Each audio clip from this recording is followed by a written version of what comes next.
Bonjour, cette 6e séquence s'inscrit dans une collection de 8 vidéos qui vise à rétablir des faits vérifiables et opposables sur ce qu'est ou n'est pas le coaching professionnel après l'apparition du livre absolument irrecevable de Madame de Funès qui s'intitule « Le développement personnel ». Paru en 2019, cet ouvrage fait des amalgames qui visent à disqualifier le métier de coach professionnel sur des fondements totalement erronés. Qui suis-je pour m'exprimer aujourd'hui? Je suis Gabriel Hans, coach professionnel et superviseur de coach certifié. Je préside depuis mars 2016 l'EMCC, Fédération internationale des coachs professionnels, et je suis également administrateur du syndicat français SIMAX, syndicat interprofessionnel des métiers de l'accompagnement, du coaching et de la supervision. Ce syndicat est d'ailleurs membre de la branche professionnelle BETIC, reconnue par l'État bien sûr et les partenaires sociaux. Dans cette séquence, je me propose de donner une quinzaine de points clés très simples pour identifier ce qu'est vraiment un coach professionnel.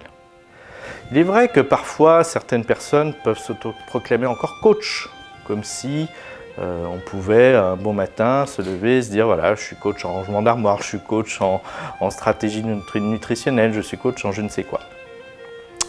Un coach professionnel, c'est d'abord un spécialiste des processus d'accompagnement.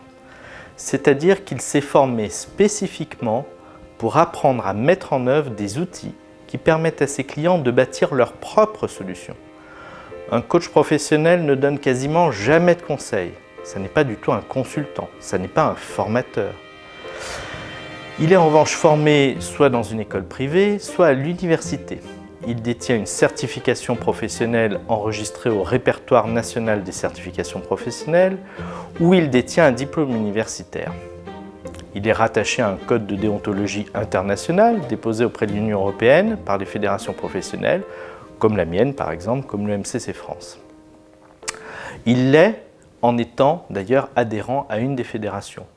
Vous pourrez le retrouver sur l'annuaire d'une des 3 fédérations professionnelles, comme celui de l'EMCC France, sur le site www.emccfrance.org. Il a un espace de développement personnel, il est supervisé, c'est-à-dire qu'il doit pouvoir rendre compte de ce qu'il fait, de son activité, travailler ses stratégies, etc., puisqu'il exerce un métier particulièrement complexe.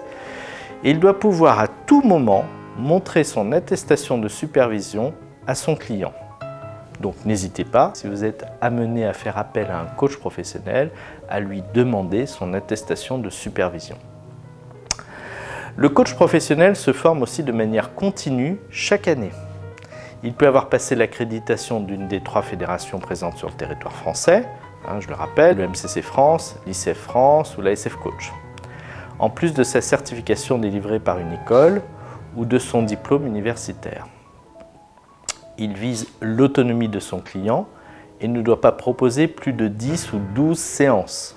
C'est donc une intervention brève avec un contrat. Donc il doit proposer un contrat écrit et doit rappeler à son client que ce dernier peut interrompre à tout moment son accompagnement s'il le souhaite. Le coaching est un accompagnement donc court. Un coach n'est pas un thérapeute ou n'est pas un psychologue.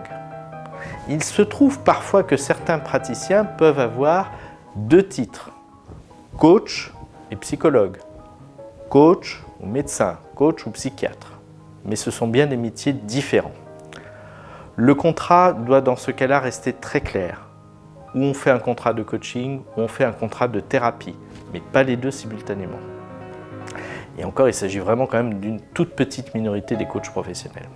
Un coach est souvent un professionnel venu de divers horizons, qui a décidé par exemple de compléter une première expertise qu'il a exercée dans une première partie de carrière, ingénieur, avocat, expert comptable, médecin, psychologue, psychiatre, etc., par une deuxième expertise centrée d'abord sur une posture d'accompagnement. Il va donc avoir une compétence d'origine et puis se former, se parfaire à une posture d'accompagnant.